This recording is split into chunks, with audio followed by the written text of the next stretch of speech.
కి స్వాగతం.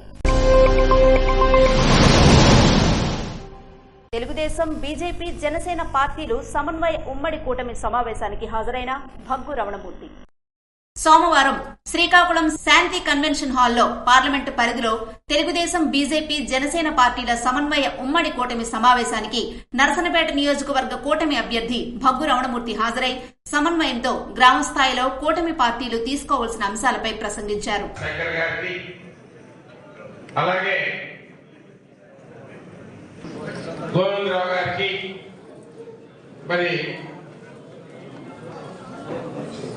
ఈ కార్యక్రమంలో పాల్గొన్న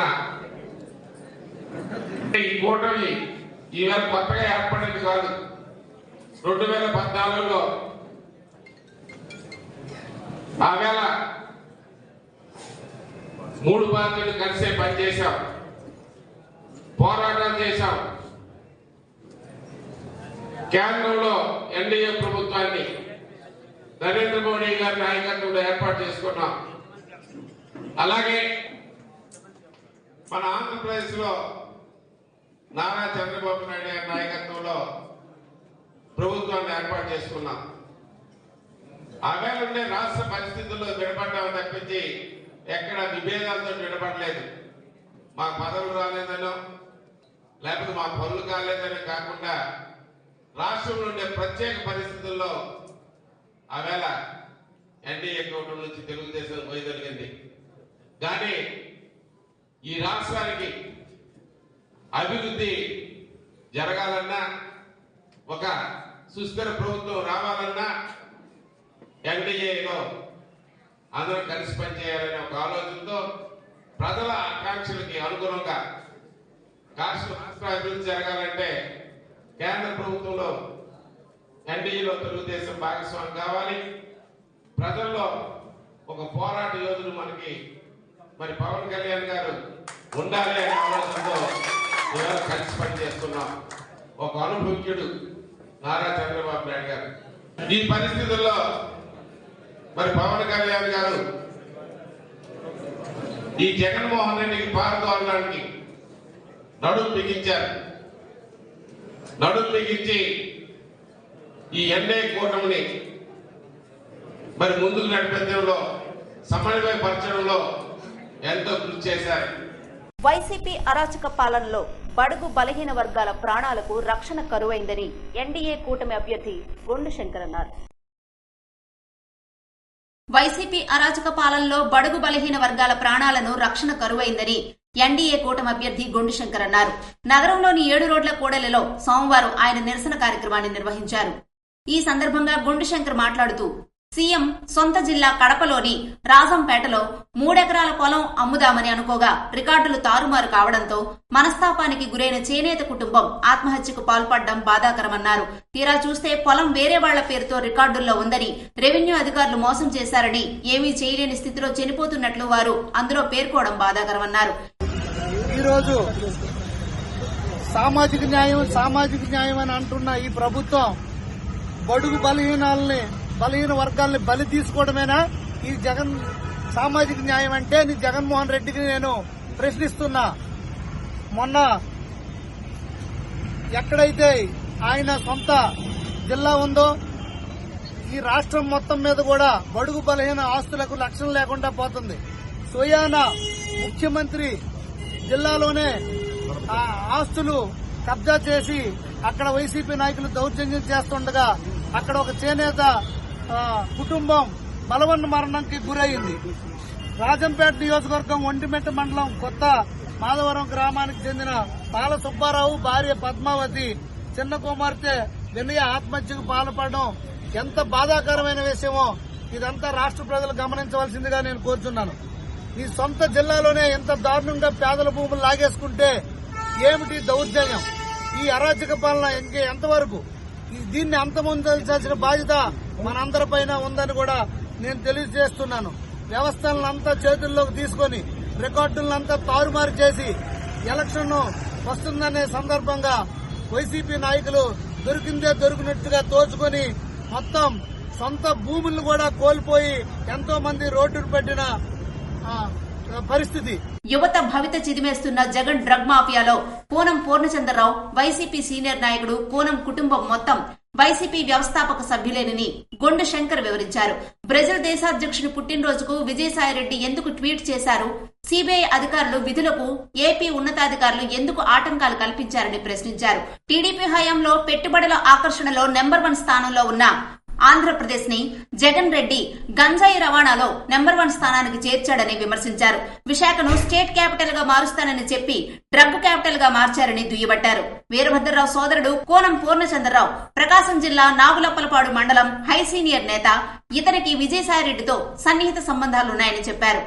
విశాఖపట్నం విషయానికి వస్తే విపరీతంగా ఇది మొత్తం డ్రగ్స్ తెచ్చి డంప్ చేసి యువతను మత్తులో దించేసి ప్రశ్నించే అవకాశం లేకుండా, ఎలక్షన్ లో యువతకి ప్రశ్నించి పోరాడే అవకాశం ఇవ్వకుండా వాళ్ళని మత్తులో దించే దీంట్లో పడి ఈ పూర్ణచంద్రరావు అనే వైసీపీ నాయకుడు మొత్తం వైసీపీ వ్యవస్థాపక సభ్యులు అయ్యి ఉన్నారు.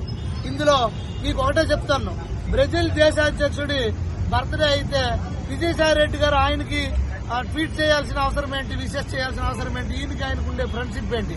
అంటే ఈ మాఫియా అంతర్జాతీయ మాఫియా ఒకటే వాళ్ళ ఎజెండా, మొత్తం యువతనంతా పక్కదారి పట్టించి పెడదారిని పట్టించి వాళ్ళకి మత్తులో ఎక్కించి ప్రశ్నించకుండా రేపు పోరాడకుండా ఉండడానికి పూర్తిగా యువతని నిస్తేజం చేయడానికి ఈ వైసీపీ కంకణం కట్టుకుంది. దీన్ని కూడా మనం అందరం ఖండించాల్సిన అవసరం ఉందని కూడా నేను తెలియజేసుకున్నాను. ఈ స్వర్ణాంధ్రప్రదేశ్ ని గంజాయి ఆంధ్రప్రదేశంగా ఈ వైసీపీ ప్రభుత్వం చేసి రాష్ట్రాన్ని అధోగతి చేసి మన పరువు అంతర్జాతీయలో ఆంధ్రప్రదేశ్ అంటే మత్తు పదార్థాలకి గంజాయికి పుట్టినిల్లులాగా తయారు చేశారు. ఈ కంటైనర్ లో మార్ఫిన్, కొకైన్, హెరాయిన్, యాంబటేమిన్, మెస్కిలన్ వంటి భయంకర పదార్థాలున్నాయని సిబిఐ తన నివేదికలో పేర్కొందని వివరించారు. గతంలో విజయవాడలోని ఆసీ ట్రేడర్స్ పేరుతో ముంద్రా పోర్టులో 21,000 కోట్ల విలువైన హెరా దిగుమతిలో కాకినాడ ఎమ్మెల్యే చంద్రశేఖర్ రెడ్డి కీలకంగా వ్యవహరించారని అన్నారు. ఇప్పుడు ఏకంగా డ్రై ఈస్ట్ తో కలిపి 50,000 కోట్ల రూపాయల విలువైన 25,000 కిలోల మార్ఫిన్, కొకైన్, హెరాయిన్, యాంబటేమిన్, మెస్కిలన్ వంటి భయంకర డ్రగ్స్ ఉన్నాయని సిబిఐ తన నివేదికలో పేర్కొందని చెప్పారు. దేశంలో ఎక్కడా గంజాయి పట్టుబడినా దాని మూలాలు ఏపీలోనే దొరుకుతున్నాయని వివరించారు. డ్రై ఈస్ట్ తో కలిపి 50,000 కోట్ల విలువైన 20,000 మార్ఫిన్, కొకైన్, హెరాయిన్, ఎంపటేమిస్, మెల్కన్ వంటి భయంకర డ్రగ్స్ ఉన్నాయని సిబిఐ తన నివేదికలో కూడా పేర్కొనడం జరిగింది. దేశంలో ఎక్కడ గంజాయి పట్టుబడినా వారి మూలాలు మొత్తం ఏపీలో ఉన్నాయనే చెప్తుంది. బ్రెజిల్ నుంచి మత్తు పదార్థాలు దిగుమతులు చేస్తున్నారని తెలిసే జగన్ రెడ్డి తన అధికారులను పంపారా? కల్తీ మద్యం మాఫియాతో ఇన్నాళ్లు ప్రజల ఇళ్లు, ఒళ్లు, ప్రాణాలు నాశనం చేశారని ఆవేదన వ్యక్తం చేశారు. ఇప్పుడు గంజాయి, డ్రగ్స్, కల్తీ మద్యంతో రాష్ట్రాన్ని డ్రగ్స్ క్యాపిటల్ గా మారుస్తున్నారని తెలిపారు. జగన్ రెడ్డి దోపిడీని యువత ప్రశ్నించకుండా నిలదీయకుండా ఉండడం కోసం మత్తులో దించి గేమీ క్యాసినోతో జాతిని నిర్వీర్యం చేస్తున్నాడని, తల్లిదండ్రులకు కడుపు కోత మిగులుస్తున్నాడని గొండు శంకర్ ఆవేదన వ్యక్తం చేశారు. సోషల్ మీడియాలో ఉద్దేశపూర్వకంగా తెలుగుదేశం పార్టీకి ఆపాదించే కుట్ర చేస్తున్నారని కోనం వీరభద్రరావు కరోనా సమయంలో సీఎం రిలీఫ్ ఫండ్ కి 50 లక్షల రూపాయల విరాళం ఇచ్చారని వివరించారు. రేపు రాబోయే రోజుల్లో తెలుగుదేశం, జనసేన, బీజేపీ కూటమికి అత్యధిక మెజారిటీతో గెలిపించి ఈ అరాచక పాలన అంతమొందించి ఈ బీసీ బడుగు బలహీన వర్గాల ఆస్తులకు రక్షణ లేని ఈ వైసీపీ ప్రభుత్వాన్ని గద్దెదించి, అలాగే యువకులకు పెడదవ పట్టించి గంజాయి ఆంధ్రప్రదేశ్ గా, అలాగే కొకైన్ ఆంధ్రప్రదేశ్ గా, మత్తు పదార్థాలు ఆంధ్రప్రదేశ్ గా తయారు చేసిన ఈ వైసీపీ ప్రభుత్వాన్ని గద్దెదించాలని, దానికి మీరందరూ సహాయ సహకారం చేయాలని నేను ఈ శ్రీకాకుళం నియోజకవర్గ ప్రజలందరికీ పిలుపునిస్తూ అందరూ జాగరూకతతో ఉండాలి. ఈ 50 రోజులు మనం చాలా త్యాగ కన్ను వేసి కాపాడుకోవాలని కూడా నేను అందరికీ పిలుపునిస్తూ నమస్కారం ఇస్తూ అందరికీ వైసీపీ ప్రభుత్వం వెంటనే, వైసీపీ ప్రభుత్వం వెంటనే, జగన్మోహన్ రెడ్డిని వెంటనే, జగన్మోహన్ రెడ్డిని వెంటనే. కార్యక్రమంలో టీడీపీ నాయకులు పాండ్రంకి శంకర్, రెడ్డి గిరిజాశంకర్, అంబట్ లక్ష్మీరాజ్యం తదితరులు పాల్గొన్నారు. పాతపట్నం నియోజకవర్గం మాజీ ఎమ్మెల్యే కలమట వెంకటరమణమూర్తిని మర్యాదపూర్వకంగా కలిసిన మామిడి గోవిందరావు. పాతపట్నం నియోజకవర్గం మాజీ ఎమ్మెల్యే కలమట వెంకటరమణమూర్తిని, టీడీపీ కార్యదర్శి కలమట సాగర్ ను మాతలా స్వగృహంలో టీడీపీ మిత్రపక్షాల ఉమ్మడి అభ్యర్థి మామిడి గోవిందరావు గౌరవార్థకంగా కలిసి ఆశీస్సులు అందుకున్నారు. అదేవిధంగా పాతపట్నం నియోజకవర్గం కొత్తూరు మండలం కుంటిభద్ర గ్రామానికి చెందిన టీడీపీ సీనియర్ నాయకులు అగదముడి బైరాగినాయుడిని గౌరవార్థంగా కలిసి ఆశీస్సులు పొందారు.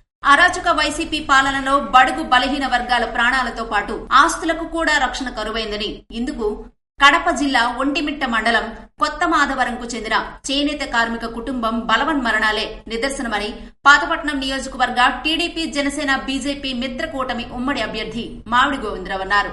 బీసీలో అత్యంత వెనుకబాటుతనానికి గురైన చేనేత వర్గానికి చెందిన 3 కుటుంబ సభ్యులు బలవన్మరణం చెందడం తీవ్రంగా కలిచివేసిందని, ఇందుకు నిరసనగా హిరమండలం మండల కేంద్రంలో విలేకరుల సమావేశాన్ని నిర్వహించి నిరసన తెలియజేసిన మామిడి గోవిందరావు బీసీ ద్రోహుల పార్టీగా వైసీపీ చరిత్రలో నిలిచిపోతుందని అన్నారు. అలాగే రాష్ట్రంలో పేదల ప్రాణాలతో పాటు ఆస్తులకు కూడా రక్షణ కరువైందని, ఈ అరాచక పాలనకు చరమగీతం పాడే రోజులు దగ్గరలోనే ఉన్నాయని ఎంజీఆర్ అన్నారు. మీడియా మిత్రులందరికీ నమస్కారం తెలియజేస్తున్నాను. జగన్ రెడ్డి గారు, ఈ రాక్షస పాలనకు అంతం లేదా? బడుగు బలహీన వర్గాలకు ఎంతవరకు న్యాయం లేదా? మీరు న్యాయం చెయ్యరా? ఈరోజు మీ సొంత జిల్లాలో ఒంటిమిట్టి మండలంలో ఈరోజు జరిగిన ఆత్మహత్య కారణం ఎవరు? మీ వైసీపీ నాయకులు తప్పుడు రికార్డులు సృష్టించి వాళ్ళ భూములు లాక్కొని ఈరోజు వాళ్ళ ఆత్మహత్య కారణం అవ్వలేదా?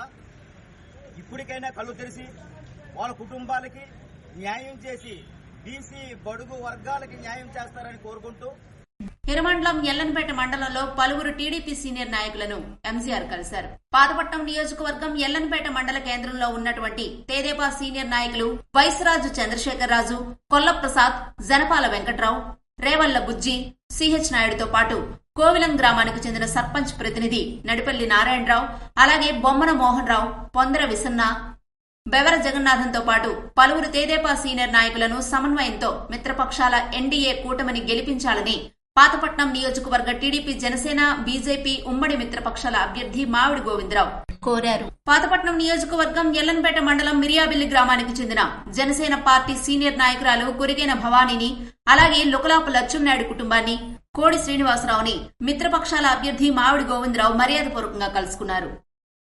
ఆదివారం ఎచ్చెర్ల నియోజకవర్గ కేంద్ర కార్యాలయం నందు ఎచ్చెర్ల మండల పార్టీ కేడర్ అంతా సమావేశమయ్యారు. నేటికి 40 ఏళ్లుగా టీడీపీ పార్టీ పెట్టినప్పటి నుంచి కిమిడి కళా వెంకట్రావు పార్టీకి సేవలు అందిస్తున్నారు. అలాంటి వ్యక్తికి టికెట్ నిరాకరించడం అటు స్థానిక ప్రజల్లో మరియు పార్టీ కేడర్లో నిస్తేజం, నిస్పృహలు ఏర్పడ్డాయని, కాబట్టి ఎచ్చెర్ల సీటును కళా వెంకట్రావుకి కేటాయించాలని కేడర్ మరియు ప్రజలు కోరుకుంటున్నారు. ఎచ్చెర్ల నియోజకవర్గం తెలుగుదేశానికి పంచుకోట, అటువంటి నియోజకవర్గానికి బీజేపీ కేటాయించడం మేమందరం చాలా మనస్తాపానికి గురయ్యాం. విలేజ్లో ప్రజలు కూడా టీవీల ముందు కూర్చొని అయోమయంగా ఉన్నారు. ఇంకా తెలుగుదేశానికి కళావెంకట్రావుకి కేటాయిస్తే 30,000 నుంచి 40,000 మెజార్టీ వరకు మేము కంపల్సరీగా తీసుకువస్తాం. మళ్ళీ ఎచ్చెర్లకి పాత రోజులు వచ్చాయి. అప్పటి స్పీకర్ ప్రభుత్వం గారికి ఎంత మెజార్టీ వచ్చిందో అంతకన్నా ఎక్కువ మెజార్టీ చేద్దామని చెప్పేసి మేము అందరం విలేజ్లో ప్రజలందరం అనుకున్నాం. వైసీపీ పాలన వల్ల చాలా వరకు మేము నష్టపోయాం. కళావెంకట్రావు గారు దైవలోకి మాకు వచ్చి భుజం తట్టి మాకు ధైర్యాన్ని ఇచ్చి ముందుకు పదండి నేను ఉన్నానని చెప్పేసి మా అందరికీ విలేజ్ లో ఉన్న ప్రతి కార్యకర్తకి భరోసా ఇచ్చి ఈ 5 సంవత్సరాలు మా వెనకద్ర వెన్నుపోసలో ఉండి మా అందరికీ ముందు నడిపించిన మహానీయుడు. అటువంటి మహానీయుడికి మళ్ళీ మీరు టికెట్ ఇచ్చి మాకు ఆ దేవుడిచ్చిన వరంగా మీరు ప్రసాదిస్తారని కోరుకుంటూ మీకు నమస్కారం తెలియజేసుకుంటున్నాను. అయితే పార్టీ ఏ నిర్ణయం తీసుకున్నా దానికి మనం అందరం కూడా సమర్థించి వారిని అనుసరిస్తాం. కానీ ఇక్కడ జరిగినటువంటి బాధ ఏంటంటే ప్రతి కార్యకర్తలను కూడా ఒక సీనియర్ నాయకుడిగా కళా వెంకట్రావు గారికి విషయంలో సీటు కోసం ఎంతలా పార్టీ ఆలోచిస్తుందని కానీ ఎలా చేస్తుందని కానీ ఎవరు కూడా కళ్ళలో కూడా ఊహించలేదు. ముఖ్యంగా ఆయన గత 5 ఏళ్లలో ఆయన నిర్లక్ష్యంగా ఉన్న పార్టీ కార్యక్రమంలో పార్టిసిపేట్ చేయకపోయినా ఈ రోజు మేము ఎవరూ బాధపడకపోయేవాళ్ళం. ప్రతి నిమిషం కష్టపడి తిరిగాం. అందరం కష్టపడి ప్రతి గ్రామాన్ని కూడా చుట్టుముట్టి ఎవరు స్పందించిన టైంలో కూడా అందరూ 3 ఉన్నప్పుడు కూడా తిరిగి కష్టపడి పార్టీని కూడగట్టాం. అందరూ కూడా కష్టపడి పార్టీ కోసం పనిచేస్తున్నారు. మిగతా పార్టీలో ఉన్న కూడా కళా వెంకట్రావు గారు సౌమ్యుడు, వివాదరహితుడు, మంచి పరిపాలన అందించారు, కక్ష సాధింపులు లేవు కాబట్టి అందరం కూడా ఈసారి కళా వెంకట్రావు గారిని అత్యధిక మేరతో గెలిపిస్తామని ఇతర పార్టీ వాళ్ళు న్యూట్రల్స్ కూడా ఎంతో ముందుకు వచ్చి మమ్మల్ని ఎంతో ఉత్సాహపరిచారు. అయితే మంచి ఉత్సాహంగా గెలుపు దిశగా దగ్గరలోకి వెళ్తున్నటువంటి ఈ నియోజకవర్గంలో ఇటువంటి కుదుపులు రావడం, అటువంటి సీనియర్ నాయకుడికి కనీసం సమాచారం కూడా మాకెవరికి ఇవ్వకుండా పార్టీ కూడా కనీసం ఎవరిని సంప్రదించలేదు. ఇలా జరుగుతుంది ఇది పరిస్థితుల్లో ఇవ్వాల్సి వస్తుందని ఏ విషయాన్ని కూడా మనకి ఎవరికి చెప్పలేదు. ఈ క్యాడర్ అంతా కూడా ఈరోజు చాలా బాధపడుతున్న గ్రామాల్లో అయితే నిజంగా చెప్పాలంటే ఎప్పుడో పార్టీ ఓడిపోయినప్పుడు కూడా ఎంత బాధపడినటువంటి బాధ ఈ రోజు పార్టీలో ఉంది. కళా వెంకట్రావు గారికి ఇలా చేశారంటే అంత సీనియర్ పెద్ద ఆయనకి ఇలా అవమానం జరగడం ఇది మంచిది కాదని దయచేసి పెద్దలు, అనుభవజ్ఞులు, ఈ రాష్ట్రంలో ఎంతో పేరు ప్రతిష్ఠించినటువంటి శ్రీ నారా చంద్రబాబు నాయుడు గారు తప్పనిసరిగా పునరాలోచన చేసి కిమిడి కళా వెంకట్రావు గారిని ఈ నియోజకవర్గ తెలుగుదేశం అభ్యర్థిగా ప్రకటిస్తే ఖచ్చితంగా 30,000కు పైగా అత్యధిక మెజార్టీతో గెలిపించి ఆయనకి కానుక ఇవ్వడానికి క్యాడర్లు అందరూ కూడా సంసిద్ధంగా ఉన్నారు. గత 30 రోజులుగా చాలా మంది భోజనాలు మానేసి, నిద్రలు మానేసి, టెన్షన్ తో రోజుకు 100 ఫోన్లు అవి మీట్ చేయలేకపోతున్నాం. ఈ బాధ నుండి దయచేసి విముక్తి కల్పించాలని కోరుకుంటున్నాం. అండ్ సార్, ఒక సీనియర్ నాయకులు ఆయనకి ఈ రోజు ఇంత అవమానం జరగడం మేము ఎవరూ కూడా డైజెస్ట్ చేసుకోలేకపోతున్నాం. 42 years గా ఆయన పార్టీకి ఇంత సేవలు అందించారు. ఈ నియోజకవర్గానికి ఆయన చెయ్యని డెవలప్మెంటే లేదు. అలాంటి ఆయన్ని పక్కన పెట్టి ఈ రోజు వేరే ఎవరో తెలియనానికో లేకపోతే ఏదో పొత్తులో భాగంగానో మీరు టికెట్ కేటాయించేస్తే మేమందరం ఏమైపోవాలి అంటే ఈ రకంగా పార్టీ ఏం చెప్పదలుచుకుంది? పార్టీ కోసం కష్టపడినా కూడా, నియోజకవర్గం కోసం కష్టపడినా కూడా పార్టీ విలువ ఇవ్వదు అని మీరు చెప్పదలుచుకున్నారా? సార్, చంద్రబాబు నాయుడు గారు please reconsider sir, me decision ఇంకొకసారి రీకన్సిడర్ చేయండి. ఎందుకంటే ఈ కాన్స్టిట్యుయెన్సీ విన్ అయ్యే కాన్స్టిట్యుయెన్సీ. హెచ్ఎర్ల కళా వెంకట్రావు గారి కంచుకోట, టీడీపీకి కంచుకోట. డెఫినెట్ గా మేము విన్ అవుతాం అన్న కాన్ఫిడెన్స్ తో మేము ఉన్నప్పుడు మా మీద పిడుగు లాంటి వార్త ఇది బీజేపీకి టికెట్ కేటాయించడం. సో ప్లీజ్ సార్, మా అందరి ఆవేదనని అర్థం చేసుకోండి అండ్ మాకు కిమిడి కళా వెంకట్రావు గారికి టికెట్ కేటాయించమని మేము అందరం కోరుకుంటున్నాం. అందరికీ నమస్కారం. ఈరోజు తెలుగుదేశం పార్టీ మూడు జాబితాల్లో కూడా కళా వెంకట్రావు గారికి టికెట్ రాకపోవడం పార్టీ క్యాడర్ అంతా ఒక నిరాశలోకి వెళ్ళిపోయింది. 2014 నుంచి కూడా ఆయన ఎన్నో అభివృద్ధి కార్యక్రమాలు చేస్తూ ఈ ఇచ్చర్ల నియోజకవర్గాన్ని ఎంతో అభివృద్ధి పదంలో నడిపించిన కళా వెంకట్రావు గారికి టికెట్ రాకపోవడం చాలా బాధాకరంగా మేమంతా క్యాడర్ అంతా నిరుత్సాహంలో ఉన్నాము. అయితే ఇప్పటికీ ఈ గత 5 సంవత్సరాల్లో కూడా మేమంతా ఆయన వెనక ఉంటూ ఎన్నో కార్యక్రమాలు చేస్తూ ఇదేం కర్మ, బాబు సూటి భవిష్యత్తు గ్యారంటీ, శంకారావం, అలా మొత్తం అన్ని కార్యక్రమాలు చేస్తూ మొత్తం క్యాడర్ అంతా ఈ రోజు తెలుగుదేశం క్యాడర్ మొత్తం ఆయన వెనక ఉంది. కాబట్టి ఈ రోజు బీజేపీకి ఎక్కడ కేటాయిస్తే ఆ గుర్తు తెలియదు, జనాల్లోకి వెళ్ళడం చాలా కష్టం, మేము తీసుకెళ్లడానికి కూడా చాలా కష్టమైన పరిస్థితి ఏర్పడుతుంది. కాబట్టి పార్టీ పునరాలోచించి మళ్లీ కళా వెంకట్రావు గారికి ఇక్కడ టికెట్ ఇప్పించాలనేసి మా తెలుగుదేశం పార్టీ ఇచ్చర్ల మండలం, ఇచ్చర్ల నియోజకవర్గం క్యాడర్ మొత్తం ఏకగ్రీవంగా మేమంతా కలిసి ఏకగ్రీవంగా తెలియజేసుకుంటున్నాం. జై తెలుగుదేశం, జై కళా వెంకట్రావు గారు, జై కళా, జై కళా, జై కళా.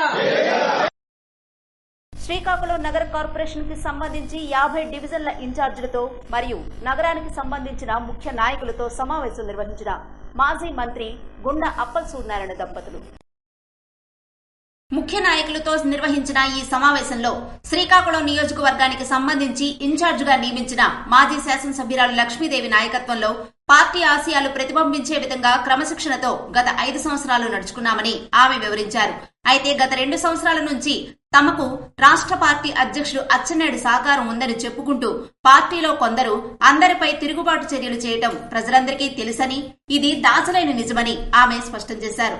ఇన్ఛార్జిగా లక్ష్మీదేవి ఈ విషయంలో పరిస్థితులు చక్కదిద్దమని అనేక మార్లు రాష్ట్ర అధ్యక్షుడు అచ్చెన్నాయుడు దృష్టికి తీసుకెళ్లినప్పటికీ ఎటువంటి చర్యలు తీసుకోకుండా అందరికీ ఆశాభంగంగానే మిగిల్చారని చెప్పారు. నియోజకవర్గంలోని పార్టీని 2 గ్రూపులుగా విడదీసినటువంటి నాయకుడిపై క్రమశిక్షణ చర్యలు తీసుకోలేదని, ఇది తీవ్ర నిరాశకు గురిచేసిందని వివరించారు. ఈ విషయంలో తాము ఏ చర్య తీసుకోలేకుండా పోయే సందర్భంలో పార్టీ అధినాయకత్వం కలుగజేసుకుని ప్రత్యామ్నాయ ఆలోచన చెయ్యాలని చెప్పారు. ఇదే విషయాన్ని అందరూ దపదపాలుగా తెలియజేస్తున్నామని, అయితే తాము ఏనాడు కూడా ఆశయం కోసం పనిచేశామే తప్ప ఎవరి మీద ప్రతీకారం తీర్చుకోవడానికి పనిచేయలేదని గుండా అప్పలసూర్యనారాయణ దంపతులు వివరించారు. ఇవి ఇప్పటి ఎలక్షన్ స్పెషల్ విశేషాలు. Keep watching SS news.